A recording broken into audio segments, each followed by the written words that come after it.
এই সংসারে সব থেকে বেশি কঠিন কাজ কোনটা? কেউ বলবেন যুদ্ধ করা, কেউ বলবেন ধন অর্জন করা, আবার কেউ বলবেন জ্ঞান অর্জন করা সব থেকে বেশি কঠিন।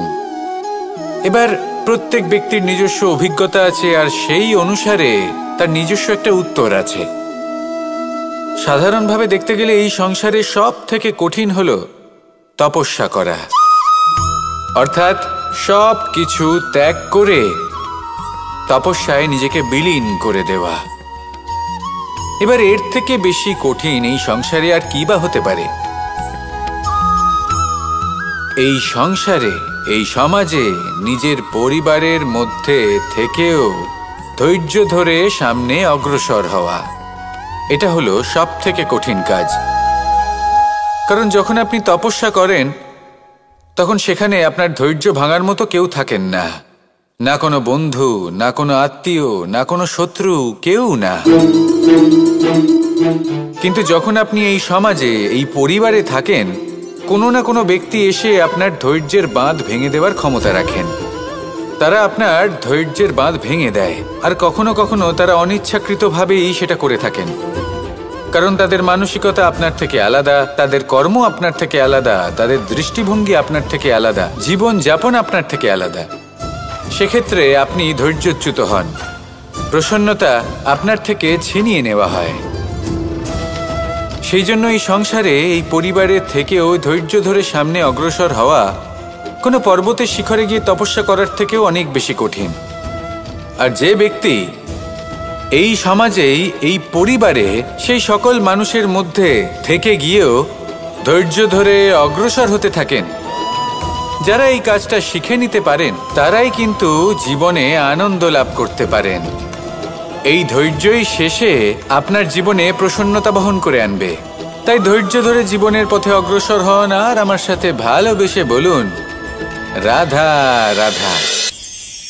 এই জীবনে তিনটি গুরুত্বপূর্ণ শব্দ আছে যা বোঝা আমাদের কাছে খুব গুরুত্বপূর্ণ, এবং এই তিনটি শব্দের নিজস্ব অর্থ আছে।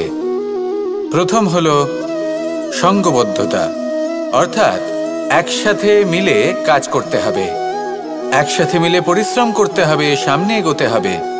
এরকম করতে পারলে আপনার শক্তি বৃদ্ধি পাবে, আপনার ক্ষমতা বৃদ্ধি পাবে, আপনি এগোতে পারবেন এবং অনেক দূরে যেতে পারবেন।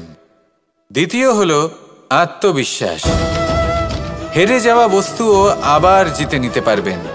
যদি আপনার নিজের আত্মবিশ্বাস থাকে তাহলে আপনি কখনো পরাজিত হবেন না। এবং তৃতীয় হলো অহংকার। জয়লাভ করার পরেও কিন্তু এটা আপনাকে পরাজিত করতে পারে। সেই জন্য জীবনে সঙ্গবদ্ধ হন, আত্মবিশ্বাস রাখুন, কিন্তু কখনোই অহংকার করবেন না। এই অহংকার আপনার থেকে সব কিছু কেড়ে নিতে পারে। এই অহংকারের জন্যই মথুরাপতি কংস নিজের পতনের দিকে অগ্রসর হয়েছিলেন। এই অহংকারকে ত্যাগ করুন, আর আমার সাথে ভালোবেসে বলুন রাধা রাধা। আমরা যখনই কোনো গাছের চারা রোপণ করি তখন সবার আগে পরীক্ষা করে দেখি যে যেখানে আমরা চারা রোপণ করতে চলেছি সেখানকার মাটি আদৌ উর্বর কিনা, সেই মাটি সেই চারাকে বাড়তে সাহায্য করবে কিনা। যখন একটা চারা রোপণের আগে আমরা এত কিছু ভাবতে পারি, তাহলে কাউকে বিশ্বাস করার আগে আমরা কেন ভাবি না? জীবনে কখনো এই বিশ্বাসরূপী চারা কোথাও রোপণ করার আগে বোঝার চেষ্টা করুন যে যার ওপর আপনি বিশ্বাস করতে চলেছেন সে কি আদৌ আপনার বিশ্বাসের যোগ্য কি না। ভেবে দেখুন সেই ব্যক্তি ভবিষ্যতে গিয়ে আপনার বিশ্বাস ভাঙতে পারে কি না। এটাও ভেবে দেখুন যে যাকে আপনি বিশ্বাস করতে চলেছেন তাকে আপনি বিশ্বাস করলে নিজের জীবনের উদ্দেশ্যে আপনি অগ্রসর হতে পারবেন কি না। আর তার জন্য প্রয়োজন সঠিক সিদ্ধান্ত, পরখ করা, কোনটা উচিত কোনটা অনুচিত সেটা বোঝা। আর তাতে কিন্তু আপনি সন্দেহবাতিক হবেন না, তাতে আপনি আরো নিপুণ হয়ে উঠবেন। তাই যদি আপনি নিপুণ হয়ে উঠতে চান তাহলে বোঝার চেষ্টা করুন, পরখ করে দেখুন, কোনটা উচিত কোনটা অনুচিত বুঝুন। আর বিশ্বাস তখনই করুন যখন আপনি 100% নিশ্চিত হবেন যে সে বিশ্বাসের যোগ্য। আসুন আমার সাথে ভালোবেসে বলুন, রাধা রাধা। রাধা কখনো কখনো আমার জন্য বড়ই সুগন্ধি আতর নিয়ে আসে, পারিজাত ফুলের মালা নিয়ে আসে আমার প্রসাধন করবে বলে, এবং আমার সব থেকে বেশি প্রিয় মাখন নিজে হাতে বানিয়ে আনে আমাকে নিজে হাতে খাইয়ে দেবে বলে, সবকিছু আমাকে প্রসন্ন করবে বলে। কিন্তু আপনি কখনো ভেবেছেন যে এই আতর কিভাবে বানানো হয়? সহস্র ফুলের পাপড়ি একসাথে পিষে নিতে হয়, তারপরে তার থেকে যে রস নিঃসৃত হয় সেই রস দ্বারাই আতর তৈরি হয়। অনেক সংখ্যক ফুলকে অসীম যন্ত্রণা ভোগ করতে হয়, তবে তারা আমার প্রসাধন সামগ্রী হয়ে উঠতে পারে। দুধ থেকে মাখন তৈরি করার জন্য কতটা পরিমাণ মন্থন সহ্য করতে হয় সেটা আপনি জানেন। ঠিক সেই রকমই হলো আমাদের জীবনও। বিপদও আসে, কঠিন পরিস্থিতিও আসে, এর সম্মুখীন হতে শিখুন। মনে রাখবেন, আপনি হলেন সেই দুধ যাকে মন্থন সহ্য করতে হবে মাখন হয়ে ওঠার জন্য। মনে রাখবেন, আপনি হলেন সেই ফুলের মতন যাদের পিষ্ট হতে হবে সুগন্ধি আতর হয়ে ওঠার জন্য, যাকে এই সংসার পছন্দ করে। কখনো কখনো জীবনে আপনার সাথে খারাপ শুধুমাত্র এই কারণে ঘটে যাতে আপনার শ্রেষ্ঠ রূপ এই সংসারের সামনে আসতে পারে। শুধুমাত্র কঠিন পরিস্থিতি এবং বিপদকে একটা সুযোগ হিসেবে দেখার চেষ্টা করুন। আপনার জন্য এই সংসার বদলে যাবে, সংসারকে দেখার দৃষ্টিভঙ্গি পাল্টে যাবে, আপনার ভাগ্য পাল্টে যাবে, আর এই মন প্রসন্ন হয়ে বলবে, রাধা রাধা। পাশা নামক এই খেলাটি আপনারা নিশ্চয়ই খেলেছেন, না খেলে থাকলে দেখেছেন, আর যদি দেখেও না থাকেন তাহলে নিশ্চিত রূপে শুনেছেন। মহাভারতের এই মহাযুদ্ধ কোথাও না কোথাও এই পাশা নামক খেলার কারণে হয়েছিল। পাশার এই বিচিত্র খেলা, দান, এইসবের কারণে কেউ নিজের মাথায় রাজ মুকুট পরিধান করেছিলেন, আবার সেখানে পরাজিত হওয়ার জন্য কাউকে বনবাসও ভোগ করতে হয়েছিল। কিন্তু এই খেলা সমাপ্ত হওয়ার পরে সমস্ত ঘুঁটি আর এই পাশার ছক একই পুটলিতে স্থান পেল। এটাই হলো আমাদের জীবন। এই সংসারে আমরা জয় পরাজয়ের বিষয়ে এতটাই ভাবি, এত চিন্তা করি যে এই জীবনের খেলার আনন্দটাই উপভোগ করতে পারি না। আর অবশেষে কি হয়? কেউ জয়ী হন, কেউ পরাজিত হন, কিন্তু দুজনেই একই স্থানে পৌঁছে যান। প্রত্যেক ব্যক্তি মৃত্যুর পরে একটি নির্দিষ্ট স্থানেই পৌঁছতে বাধ্য, কিন্তু ততক্ষণ এই জীবন, এই খেলা, তার আনন্দ উপভোগ করুন। এই সংসারে সেই ব্যক্তি শ্রেষ্ঠ স্থানে পৌঁছতে পেরেছেন যিনি এই সংসারকে প্রকাশ প্রদান করেছেন, যিনি কখনো জয় পরাজয় এ বিষয়ে ভাবেননি, শুধু এই জীবনের খেলার আনন্দ উপভোগ করেছেন। এটাই আপনিও করুন, আর আমার সাথে ভালোবেসে বলুন, রাধা রাধা। প্রত্যেক মানুষ নিজের জীবনে দুঃখ অনুভব করেন। প্রত্যেকের দুঃখ আলাদা হতে পারে। কারোর মনে এই দুঃখ থাকে যে সে তার বাবা মায়ের সব ইচ্ছে পূরণ করতে পারেননি। কেউ এটা ভেবে দুঃখ পান যে সে চিরকাল সদাচার করেছেন, সৎকর্ম করেছেন, কিন্তু তাও তাকে দুরাচারী বলে মনে করা হয়। কেউ এটা ভেবেও দুঃখ পান যে তার সামনে যে ব্যক্তি রয়েছেন তার চোখে তিনি শত্রু হয়ে উঠেছেন বা দুষ্ট হয়ে উঠেছেন, যেখানে তিনি হয়তো কোনো অনুচিত কাজই করেননি। এবার এই সমস্ত বিষয় নিয়ে ভেবে নিজের ব্যক্তিত্ব নিয়ে সন্দেহ প্রকাশ করবেন না। যদি নিজের ব্যক্তিত্ব নিয়ে কোনো সন্দেহ থেকে থাকে তাহলে কর্ম সংক্রান্ত প্রশ্ন করুন যে আপনি যা করেছেন তাতে কি উচিত ছিল, কি অনুচিত ছিল। যেটা প্রয়োজন সেটা এটা বোঝার যে আপনার অন্তর্মন, আপনার বিবেক আপনাকে কি বলছে, আর আপনার অন্তর্মন আর আপনার বিবেক আপনাকে যেটা করতে বলবে শুধু সেটাই করুন। আর তারপরে এই সংসার কি বলবে, কি ভাববে সেসব নিয়ে ভাবতে যাবেন না, কারণ এই সংসার তো ঈশ্বরকেও প্রশ্ন করে থাকে, ঈশ্বরকেও দোষী মনে করে। কখনো কখনো যখন কোনো ঘটনা মানুষের ইচ্ছা অনুযায়ী ঘটে না, তখন মানুষ এটা বলে যে হে ঈশ্বর, আপনি আমার পাশে থাকলেন না, আপনি বড়ই কঠোর, এটা আপনার দোষ। যেখানে বেশিরভাগ সময় হয়তো সে নিজেই নিজের কর্মফল ভোগ করছে, আর কখনো কখনো ঈশ্বর হয়তো তার জন্য আরো ভালো কোনো পরিকল্পনা করে রেখেছেন, কিন্তু মানুষ সেটা বুঝতে পারে না। তাই দিনের শেষে যেটা প্রয়োজন সেটা হলো নিজের মনের কথা বুঝতে হবে। আপনার বিবেক কি বলছে শুধু সেটাই করুন আর সামনে এগোতে থাকুন। আমার সাথে ভালোবেসে বলুন, রাধা রাধা।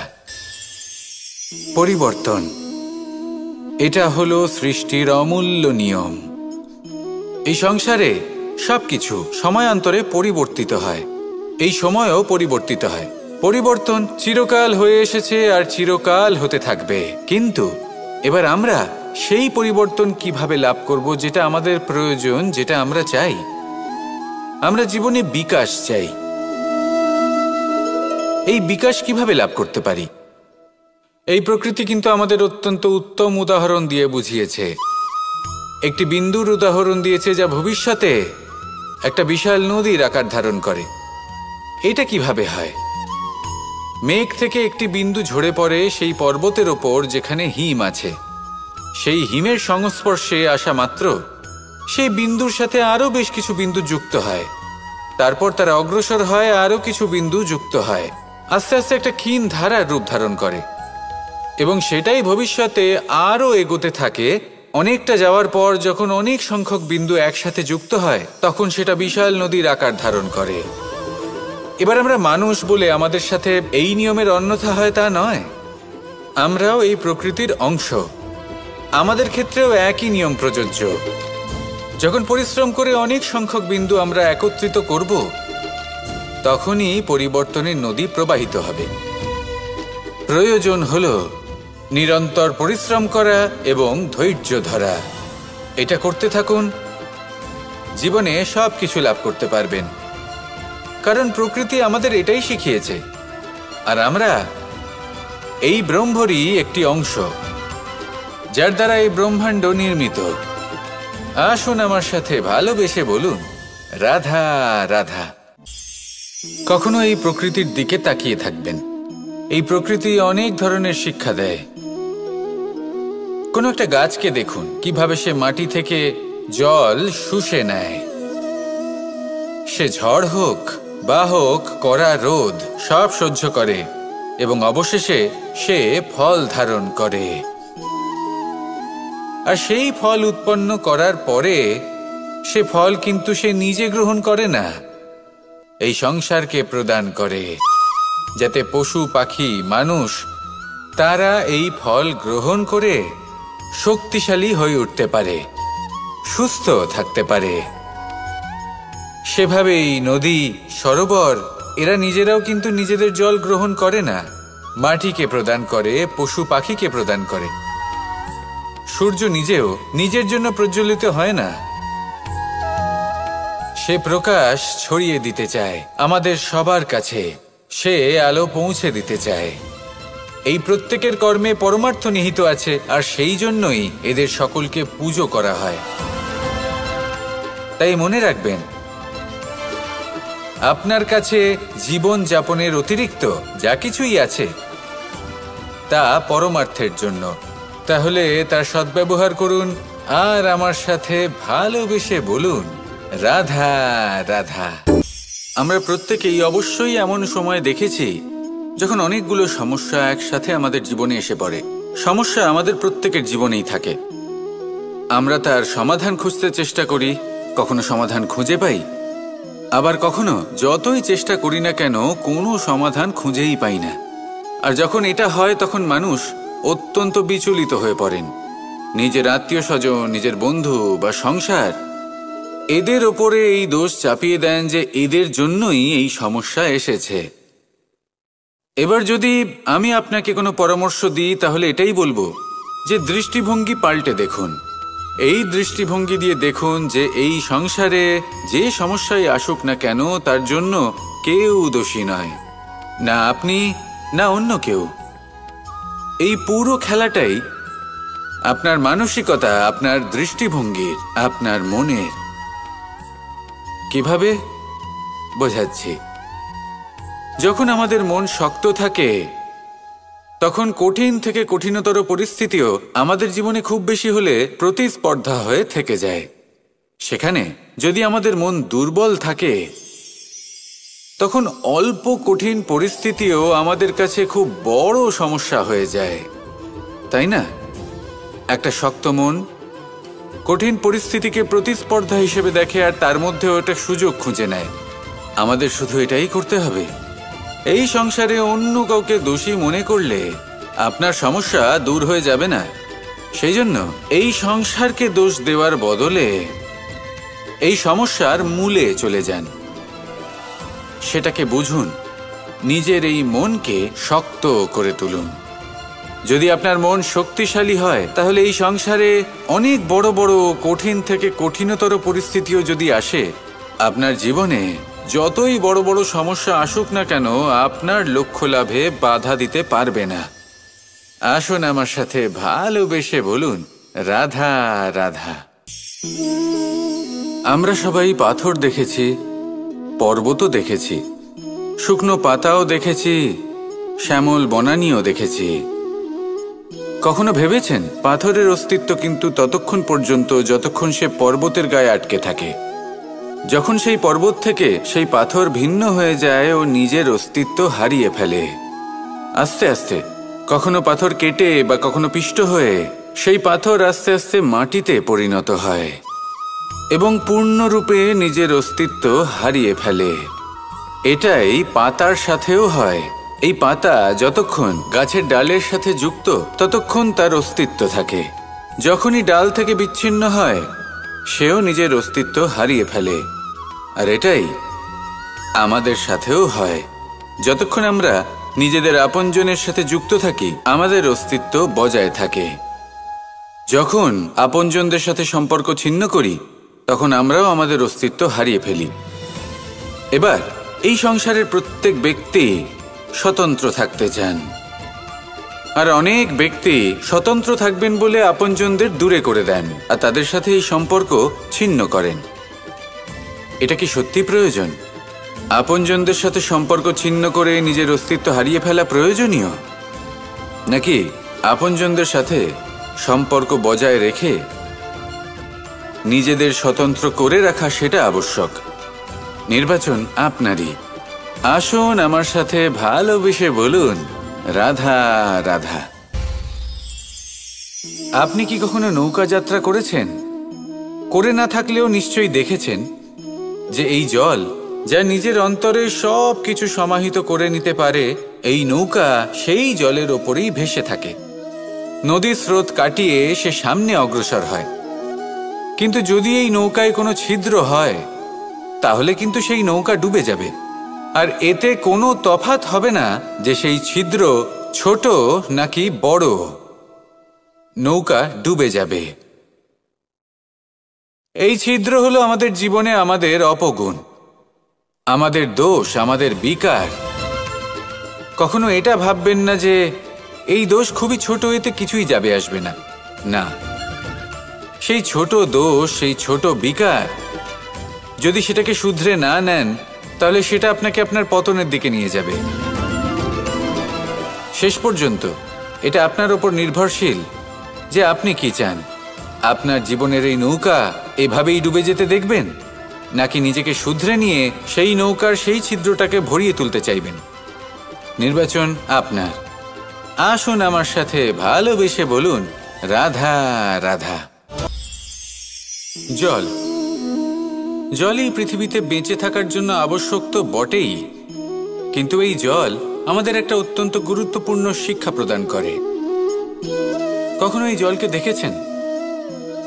যে পরিস্থিতিতেই এই জল প্রবাহিত হোক না কেন, এর উপর যা কিছুই প্রভাব থাকুক না কেন, এর পথে যতই বাধা আসুক না কেন, তার মধ্যে থেকে ও নিজের পথ ঠিক বের করে নেয়, কিন্তু নিজের প্রবাহ থামতে দেয় না, ক্রমাগত অগ্রসর হতে থাকে। সেরকমই একটা শিক্ষা যেটা আমরা জল থেকে পেয়ে থাকি, তা হলো এটা: আমরা যখন জলের দিকে তাকাই তখন আমরা নিজের প্রতিবিম্ব দেখি, স্পষ্টভাবে দেখতে পাই। কিন্তু তখনই দেখতে পাই যখন এই জল শান্ত থাকে, স্থির থাকে। যদি এই জল অশান্ত হয়ে থাকে, স্থির না হয়, তাহলে আমরা এতে নিজের প্রতিবিম্ব দেখতে পাই না। এটাই আমাদের মনের সাথেও হয়ে থাকে। যখনই জীবনে কোনো সংকট আসে, যদি আমরা শান্ত মনে, স্থির মনে সিদ্ধান্ত নিই, তাহলে সেটা এমন একটা শীতল সিদ্ধান্ত হবে যেটা আমাদের ভবিষ্যৎকে একটা শ্রেষ্ঠ স্থানে নিয়ে যাবে। যদি এই মন অশান্ত হয়, বিচলিত হয়, পীড়িত হয়, দুঃখিত হয়ে থাকে, রুষ্ট হয়ে থাকে, তাহলে অনেক সময় আমরা এমন সিদ্ধান্ত নিই যেটা আমাদের জন্য অনুচিত প্রমাণিত হয়। যখন আপনি ক্রুদ্ধ ছিলেন বা দুঃখের বশে ছিলেন, তখন অনেক সময় হয়তো এমন সিদ্ধান্ত নিয়েছেন যেটার জন্য ভবিষ্যতে আপনি অনুশোচনা করেছেন। এবার দেখুন, এই আবেগগুলো থেকে আমরা পালাতে পারবো না, কিন্তু এই আবেগগুলো আপনার উপর কতটা প্রভাব ফেলবে সেটা আমরা অবশ্যই ঠিক করতে পারি। এই মনকে আমরা নিয়ন্ত্রণ করতে পারি। এটাই করুন, চিন্তা করুন, এই মনকে শান্ত রাখুন, স্থির হতে চেষ্টা করুন, আর তারপরে সিদ্ধান্ত নিন। আসুন আমার সাথে ভালোবেসে বলুন, রাধা রাধা। এই সংসারে ভৌতিক বস্তুরও নিয়তি আছে। যারাই এই সংসারে আসে বা উৎপন্ন হয়, তারা কিছুমাত্র সময় পর্যন্তই এখানে থাকতে পারে, আর তারপরে সেও লুপ্ত হয়ে যায়, অর্থাৎ সে নিজেও এই পঞ্চমহাভূতে সমাহিত হয়ে যায়। আমাদের সাথেও ঠিক এটাই হয়। সেই জন্যই ঈশ্বর দ্বারা প্রদত্ত এই উপহারের বিষয়ে ভাবুন, এই জীবনের বিষয়ে ভাবুন। ঠিক যেমন বিশ্বাস ভঙ্গ হলে কোনো ব্যক্তি আমাদের কাছে অপরিচিত হয়ে যান, ঠিক সেরকমই শেষ নিঃশ্বাস ত্যাগের পর এই শরীরও আমাদের কাছে পরই হয়ে যায়। তাই এই শরীর থাকাকালীন শ্রেষ্ঠভাবে একে সদ্ব্যবহার করুন, এই জীবনে শ্রেষ্ঠ কর্ম করুন, আর এই জীবনকে শ্রেষ্ঠভাবে যাপন করার জন্য কিছু কথা বোঝা প্রয়োজনীয়। যদি আপনি কারোর প্রশংসা করেন, তাহলে পূর্ণ হৃদয় দিয়ে করুন। যদি আপনি হস্তক্ষেপ করে থাকেন, তাহলে মস্তিষ্ক দ্বারা করুন। যদি আপনি সমীক্ষা করেন, তাহলে বিবেক দ্বারা করুন। যদি আপনি ধন অর্জন করতে চান, তাহলে নীতি অনুসারে চলুন। যদি জীবনযাপন করতে চান, তাহলে রীতি মেনে করুন। আর যদি ঈশ্বরের ভজন করতে চান, তাহলে ভক্তিভাব নিয়ে করুন। শুধু এই কথা মনে রাখবেন যে আপনার এই জীবন কিন্তু অনিশ্চিত কাল পর্যন্তই আছে। কতক্ষণ আছে সেটা কেউ জানে না। তাই কিছু মুহূর্ত যেটা যাপন করতে আমরা এখানে এসেছি, সেখানে ক্রোধ, অহংকার, ঈর্ষা, এইসব আবেগের কি গুরুত্ব বলুন তো? এগুলো ত্যাগ করুন। মানুষকে ক্ষমা করতে শিখুন, আস্তে আস্তে বিশ্বাস করতে শিখুন। এই সংসারে নিঃস্বার্থভাবে প্রেম করতে শিখুন, আর সবার মধ্যে আনন্দ বিতরণ করুন। তাই এই সব গুণ যদি আপনি আত্মসাৎ করতে পারেন, তাহলে আপনার জীবনে শুধু আনন্দ এবং আনন্দই বিরাজমান হবে। আসুন আমার সাথে ভালোবেসে বলুন, রাধা রাধা, রাধা রাধা, রাধা রাধা। ধর্মরথের 4টি অশ্ব চালানোর জন্য যিনি সারথি হবেন, তার যে 4টি গুণ থাকা প্রয়োজন, সেই সমস্ত গুণ অর্জুনের মধ্যে উপস্থিত রয়েছে। কর্মের শক্তি রয়েছে, ধর্মের প্রতি আসক্তি রয়েছে, জ্ঞানের অভিব্যক্তি রয়েছে এবং সমর্পণের ভক্তি রয়েছে। নিশ্চিত রূপে ধর্মরথে সারথি হবার জন্য অর্জুনই সব থেকে যোগ্য। আর ও শুধুমাত্র দ্রৌপদীর স্বামীই হবে না, ইতিহাসে কুরুবংশের রাজকুমার বা ইন্দ্রপুত্রের নামেই শুধু পরিচিত হবে না, বরং অর্জুনই স্বয়ং ইতিহাস রচনা করবে। অর্জুনই হবে কৃষ্ণ সারথি, যত্র যোগেশ্বর কৃষ্ণ তত্র পার্থ ধনুর্ধর। তাহলে আসুন আর আমার সাথে ভালোবেসে বলুন, রাধা রাধা।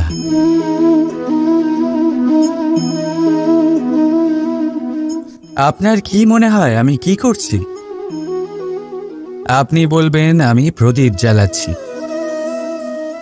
সঠিক, কিন্তু প্রশ্ন হচ্ছে যে আমি কি আপনাকে বলেছি যে একে প্রদীপ বলা হয়? না। এই প্রদীপ কি নিজেই নিজের পরিচয় আপনাকে দিয়েছে? না।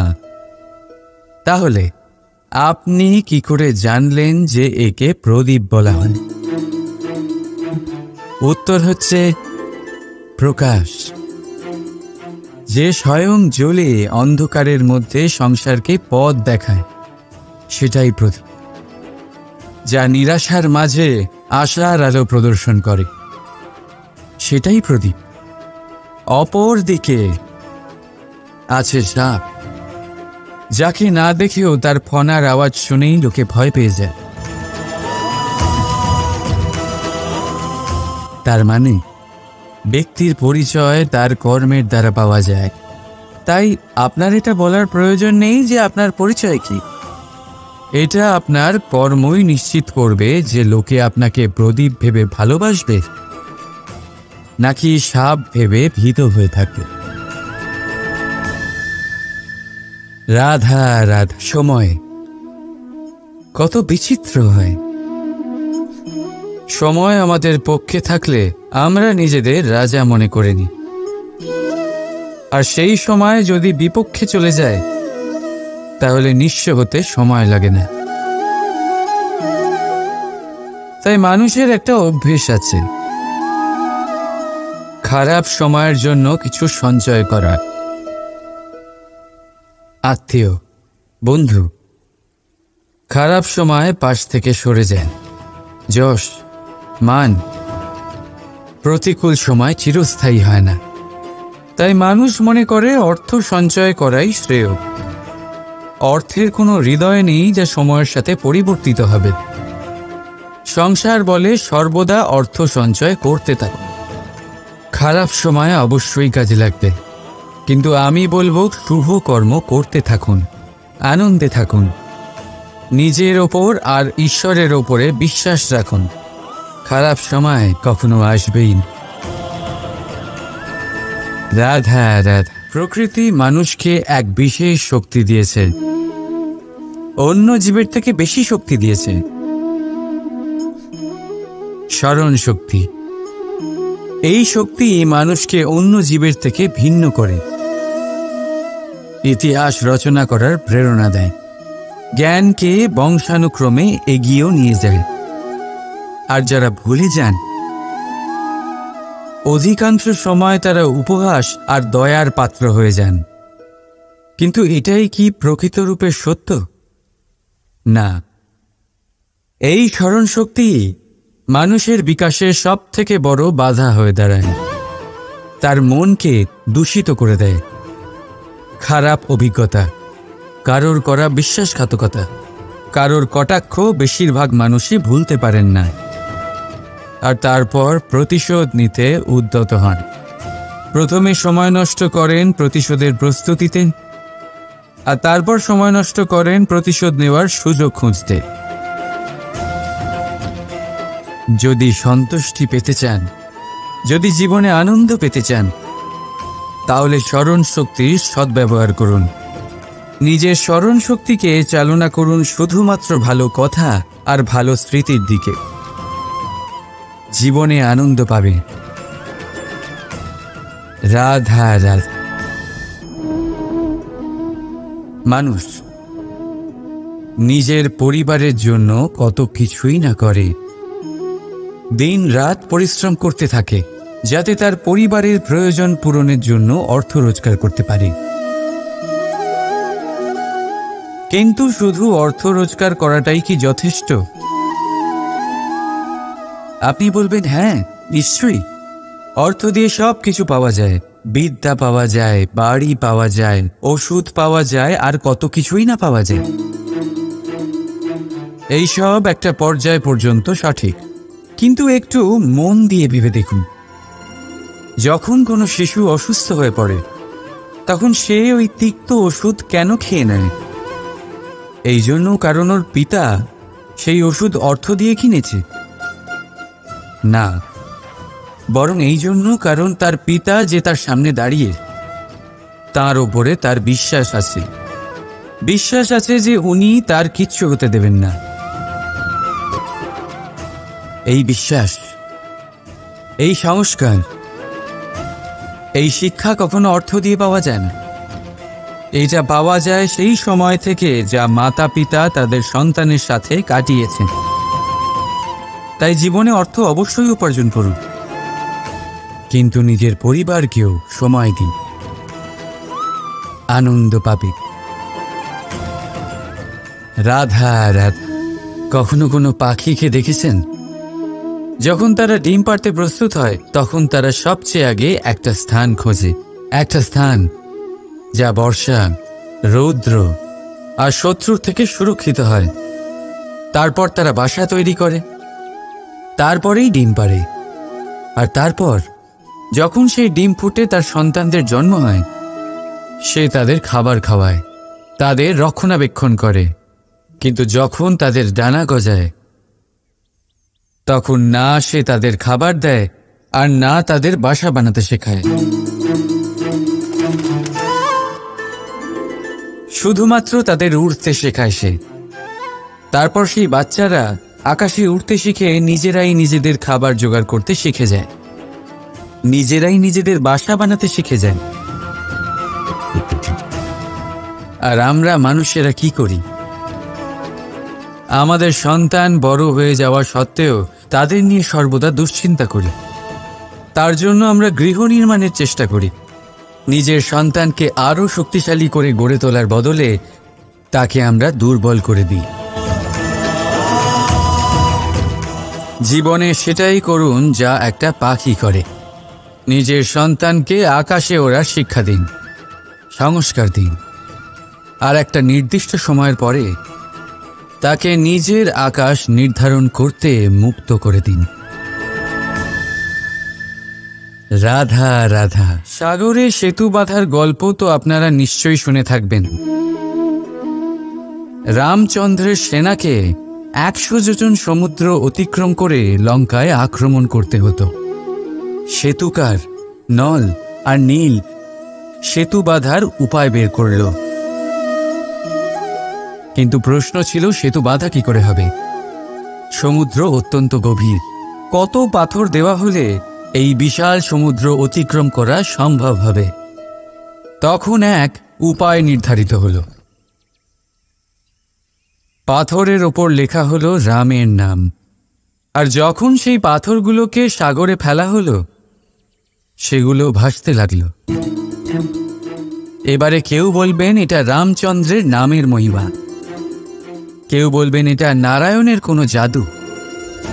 কিন্তু না, এটা রামচন্দ্রের সেই গুণ, ওনার ব্যক্তিত্বের সেই মহান দিক যা ওনার প্রতিনিধিত্ব করেছে। তাই সেই পাথরও সাগরে ভেসে ওঠে।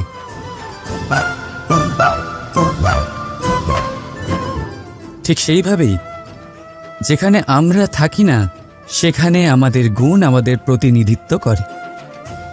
আমাদের নামের শক্তি